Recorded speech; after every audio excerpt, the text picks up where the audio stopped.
The gray Ford pickup rattled as it climbed onto the old bridge that spanned the Tennessee River. Mist drifted low over the water, wrapping the steel beams in pale ribbons of fog. The headlights cut thin corridors of light through the haze, and the hum of the engine was the only steady sound. Behind the wheel sat Charles Whitaker, 78 years old, shoulders still broad though curved slightly with time. His hands, weathered and steady, gripped the steering wheel. Every few seconds, his eyes flicked to the passenger seat, where a small wooden chest rested, secured with a cracked leather belt. The box looked ordinary enough, but Charles knew better. "Half a century," he muttered under his breath, "and it still feels heavier than it should." Up ahead, orange cones appeared faintly through the fog. A sheriff's checkpoint stretched across the road, two cruisers angled into position, headlights glaring. A young deputy in a reflective vest stepped forward, flashlight beams sweeping across the windshield. Charles slowed, eased the truck to a stop, and rolled down the window. The night air carried the smell of damp river mud and the faint echo of crickets. "Evening, sir," the deputy said politely, though his eyes lingered on the passenger seat. "License and registration, please." Charles handed over his papers without a word. The deputy nodded but leaned closer, his light catching the brass lock on the chest. "What's in the box, sir?" Charles's jaw set firm. "Not yours to open," he said evenly. The deputy straightened. His partner approached from the rear, one hand brushing against the strap of his holster.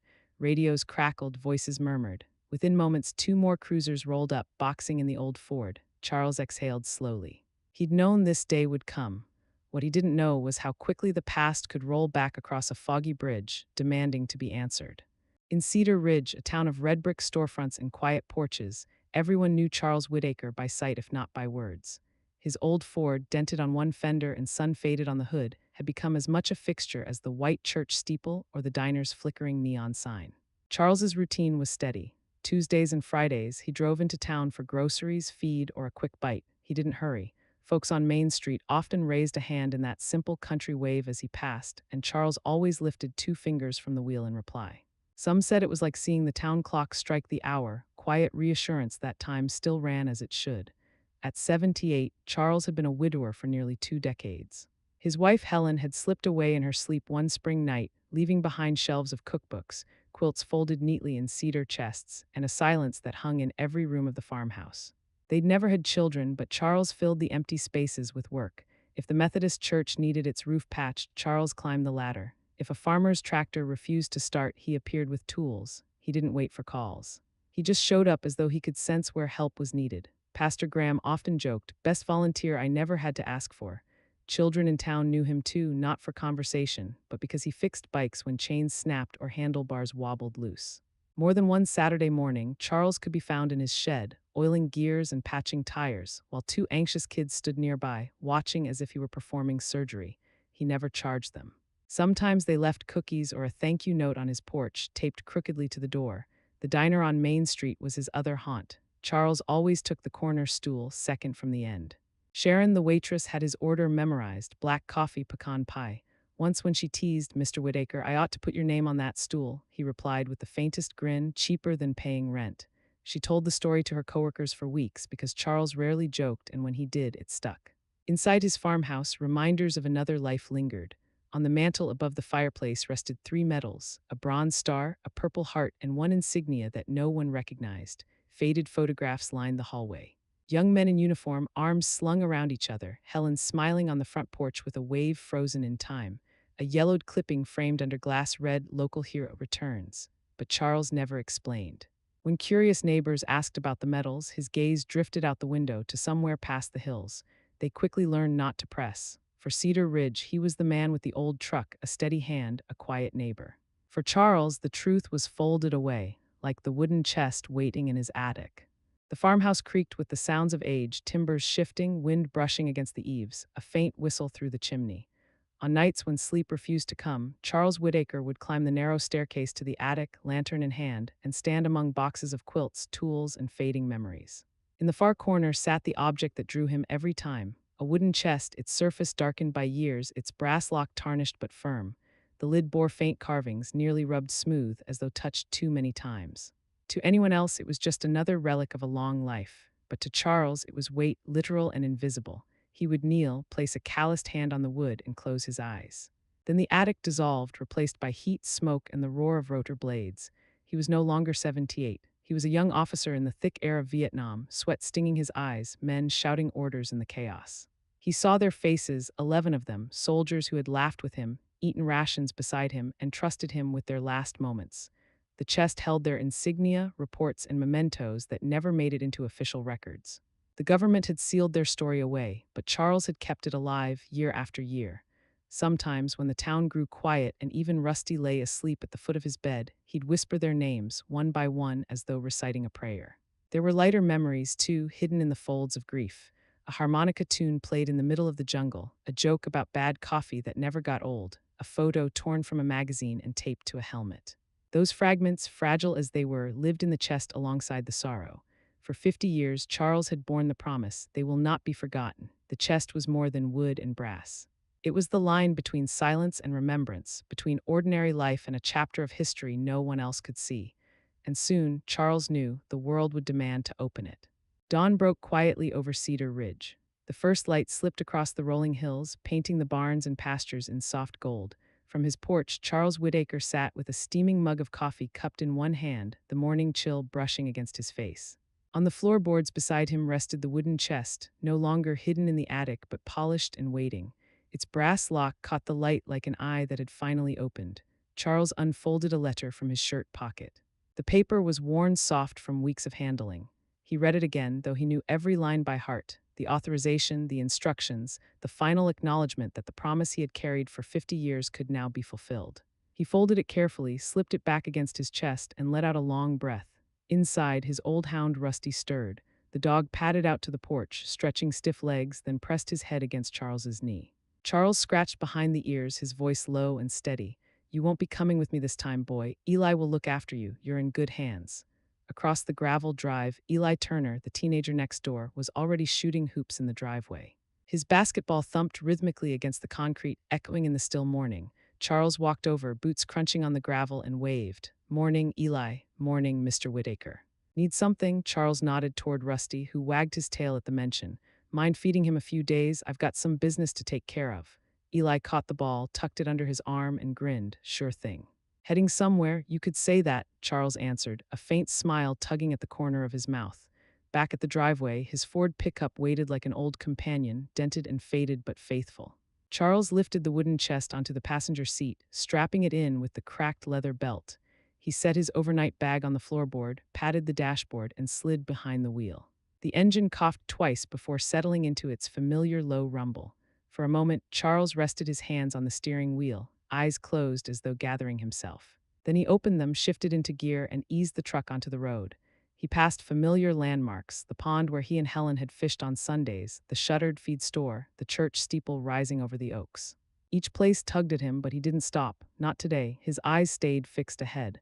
For the first time in 50 years, the chest was out of the attic. And for the first time in 50 years, Charles was ready to finish what he had started. The back roads of Cedar Ridge opened wide as the morning mist burned away. Charles's pickup rolled steadily past fields of soybeans and grazing cattle, the hum of the old engine blending with birdsong overhead. The wooden chest sat belted in the passenger seat, silent but heavy, as if it carried its own pulse. Near the county line, Charles noticed a string of orange cones narrowing the highway. 2 patrol cars flanked the road, their lights flashing lazily in the daylight. A deputy stepped forward, hand raised. Charles slowed, pulling the Ford to a stop. He rolled the window down, resting his arm against the door. The deputy leaned in politely. "Morning, sir. Mind telling me where you're headed?" "Official business," Charles said evenly, his voice calm. The deputy nodded, though his eyes shifted toward the passenger seat. The brass lock on the wooden chest caught a glint of sun. "What's in the box?" Charles's hand rested gently on the lid. "Not for you to open." The deputy hesitated. Another officer circled around to the back of the truck, one hand brushing his holster. Their radios crackled with clipped exchanges. Within minutes, 2 more cruisers pulled up, boxing the Ford in.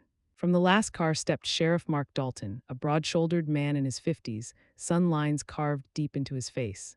He adjusted his belt and walked toward the driver's side, recognition flickering across his features. "Charlie Whitaker," he said, shaking his head. "Haven't seen you outside the diner in a while. What's going on here?" Charles gave a faint nod. "Morning, Sheriff." The deputies shifted uneasily as Dalton leaned closer to the window. "You know I can't just wave you through. You're making these boys nervous. Tell me what's in the box, and maybe we can work this out." Charles met his gaze steadily. "It's not mine to explain." "Do what you have to, Mark." The sheriff studied him for a long moment. He knew Charles, the man who fixed broken tractors, who helped the church without being asked. He wasn't a troublemaker, but the unease in the air was thick. Dalton sighed. "Step out of the vehicle, Charlie." Charles nodded once. He unbuckled, slid out of the cab, and straightened his shoulders. The deputies moved cautiously, one of them lifting the wooden chest from the seat and slipping it into an evidence bag. Charles didn't resist, but his eyes lingered on the box, then on the horizon where the highway stretched east. As they guided him toward the cruiser, Charles walked calmly, hands at his sides. The young deputies stole quick glances at him, half wary, half curious. Who was this quiet old man guarding a box like it held the world? At the county station, they would find out soon enough. But for Charles, this was only another step. The journey, he knew, had only begun. The Mill Creek County Sheriff's Station was not built for mysteries. It was the kind of place where the biggest excitement was a bar fight on Friday night or a teenager caught speeding down Main Street. That morning, though, the atmosphere buzzed with something heavier. Deputies moved about their tasks, but their glances kept drifting toward the booking area where Charles Whitaker sat upright on a wooden bench. He looked calm, almost too calm. His hands rested on his knees, his posture as straight as if he were back in formation.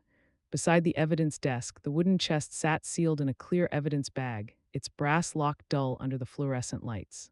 None of the young deputies had dared to touch it for more than a moment. Sheriff Mark Dalton watched from his office doorway, arms folded. He'd known Charles most of his life, quiet, dependable, the kind of man who fixed fences without being asked. Now he sat there like a statue, guarded but unafraid. Dalton rubbed his temples. Something about this didn't sit right. "Any word on that federal ping?" he asked the desk sergeant. Deputy Harris shook his head. "All it says is, hold subject, hold evidence, await contact." "Never seen a flag like this, Sheriff," Dalton muttered under his breath. "Neither have I." Before anyone could respond, a low rumble of engines grew outside. Deputies drifted toward the front windows. 6 black SUVs glided into the lot, their movements smooth, synchronized, and unsettlingly quiet. No sirens, no flashing lights, just controlled precision. The deputies exchanged nervous looks. "Who called in the feds?" someone whispered. No one had. The vehicles rolled to a stop. Doors opened in unison, and uniformed military police stepped out, taking positions at the entrances with sharp efficiency. From the center SUV emerged a tall man in his 60s, his Marine Corps dress uniform immaculate, ribbons gleaming under the gray morning light. His presence carried authority that filled the parking lot before he even spoke. The front doors of the station swung open. The man strode in, flanked by 2 MPs. He held out credentials with steady hands. "General Thomas Reeves, United States Marine Corps. We're here for Commander Charles Whitaker." The room fell silent. The word commander hit like a stone dropped in still water. Deputies stared at one another, then at Sheriff Dalton. Dalton blinked. "Commander," he repeated softly, as if the word itself felt foreign. Reeves gave a brief nod. "That's correct. Please take me to him." Dalton led them down the hallway. In the conference room, Charles sat alone at the table, the chest resting nearby. He didn't rise when the door opened. He didn't need to. When Reeves entered, Charles stood slowly, every motion deliberate. He lifted his hand in a crisp salute, sharper than anyone expected from a man his age. "Commander Whitaker," Reeves said, his voice firm but respectful. "It's an honor." Charles allowed the faintest smile. "Didn't think you'd come yourself." "We've waited long enough," Reeves replied. The deputies standing nearby felt the pieces falling into place, the quiet widower, the sealed chest, the strange federal alerts. Whatever this was, it was far bigger than Cedar Ridge.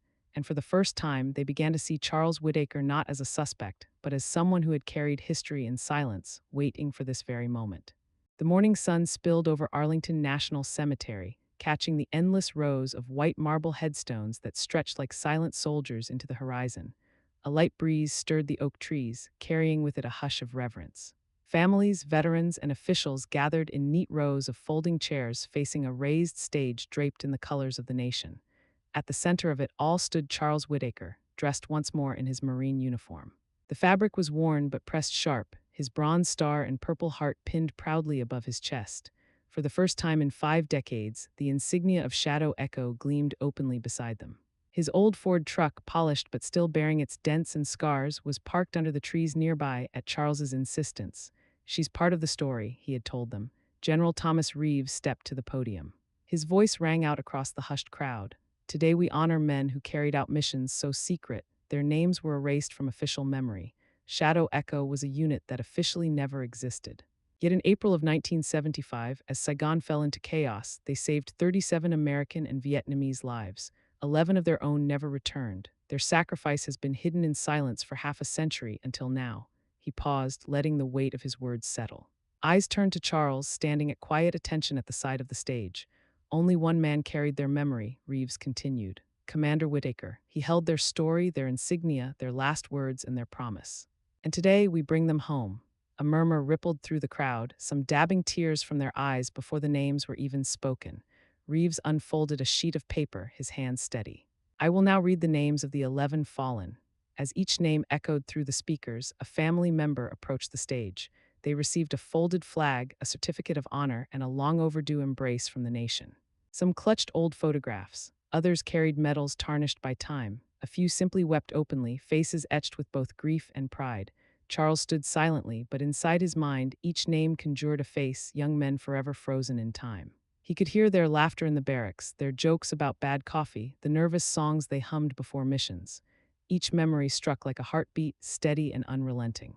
When the final name was called, Reeves turned toward him. Commander Whitaker, he said, his voice thick with respect. Will you join us? Charles stepped forward. As he approached the podium, the crowd rose in unison, a wave of applause breaking the solemn silence. Veterans saluted, families placed hands over their hearts. The sound swelled like thunder rolling across the hills. He stood at the microphone, his voice steady though his throat tightened. 50 years ago, I made a promise. I told myself that if the world forgot these men, I would not. I carried their names, their memory, their honor, not their bodies, but what they stood for. Today, that promise is fulfilled. He let the moment breathe.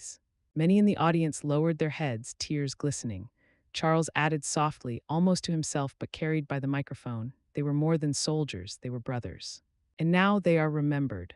The applause erupted again, louder, as if the nation itself was making up for decades of silence. Then came an unexpected moment. General Reeves gestured to a small wooden stand beside the podium. On it rested an item recovered from the chest, a weathered field notebook. Reeves opened it, and the faint lines of a handwritten song appeared. One of the men, Corporal Davis, wrote this tune during their final weeks. He never made it home. But his words did. A military band struck a soft note. A lone bugle began to play the melody, adapted from those scribbled lines. The music rose gently, filling the cemetery with a sound that carried sorrow and hope at once. Many in the crowd wept openly now, some held each other tightly. Charles closed his eyes. The song lifted him back through years of silence to that humid jungle clearing, to voices that had been quiet for too long. For the first time in half a century, the promise wasn't just his burden, it belonged to the nation. When the music ended, silence settled again, deep and reverent. And in that silence, the names of Shadow Echo no longer felt hidden. They belonged to history now. The drive back to Cedar Ridge was quieter than Charles expected. The convoy of military vehicles had peeled away miles ago, leaving only the rumble of his old Ford on the highway. He preferred it that way. After all the speeches, the applause, and the flood of memories, he wanted the last stretch home to belong only to him and the truck that had carried his promise this far. Late afternoon sunlight slanted through the trees as he turned down the familiar gravel lane leading to his farmhouse. Charles eased off the gas when he saw the sight ahead. Neighbors lined the driveway, waving small American flags, their faces bright with welcome. Children held handmade signs painted in uneven letters. Welcome home, Commander, and thank you, Mr. Whitaker. Some of the men had parked their tractors at the fence line, their caps pressed to their chests. Women carried pies and casseroles wrapped in foil, balanced carefully as they waved. The sound of clapping rose, not loud like Arlington's applause, but warm and personal, the kind that came from people who had known him all their lives. At the end of the drive stood Eli Turner, holding Rusty's leash. The old hound barked wildly, tail whipping back and forth as if it might lift him off the ground. Charles parked the truck and stepped out just in time for Rusty to bound toward him, nearly knocking him off balance. Laughter rippled through the crowd. You're famous now, Mr. Whitaker, Eli called, grinning ear to ear. Charles scratched Rusty's ears and shook his head with a soft chuckle. Don't remind me. He walked slowly up the porch steps, neighbors patting his shoulder, some whispering thanks, others simply smiling. Inside, the house was exactly as he had left it. Helen's photo on the mantel, quilts folded neatly on the cedar chest, and the empty wooden box placed in the corner. As the sun dipped low, Charles settled into his rocking chair on the porch. Rusty curled at his feet, already dozing.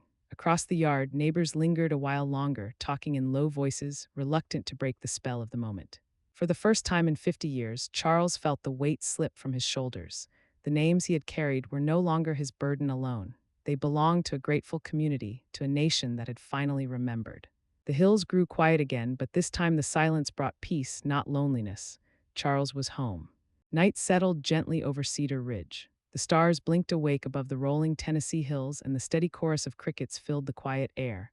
On his porch, Charles Whitaker leaned back in his chair, the wooden slats creaking softly under his weight. Rusty lay curled at his feet, tail twitching in dream. For the first time in half a century, the house felt lighter. The wooden chest, now empty, rested in the corner of the living room, its purpose fulfilled. The medals on the mantel no longer seemed like silent reminders of a story unfinished. They were simply markers of a duty carried out. Charles sipped the last of his coffee, gaze fixed on the dark fields beyond his porch. His thoughts wandered, not with the sharp pangs of grief, but with the soft calm of remembrance. He thought of the 11 names read aloud at Arlington, of the families who had clutched folded flags with trembling hands. He thought of Corporal Davis's song carried into the sky by the bugle, no longer hidden in the pages of an old notebook. He realized something then. The promise he had carried was never just his to keep. It belonged to the men who trusted him, to the families who had waited, to the town that waved at his truck every Tuesday and Friday. He had been the keeper for a time, but now the weight was shared, woven into the memory of a nation. Charles gave a small smile, the kind that came not from joy but from peace. He whispered quietly, almost as if the hills themselves could hear, "They're home now." The rocking chair creaked once more as he leaned back, letting the cool night air wash over him. The stars shone brighter, steady, and unchanging. For Charles Whitaker, the long road was finished, and for everyone who heard his story, a question remained: what promises do we hold, and who in our lives deserves the quiet gift of being remembered?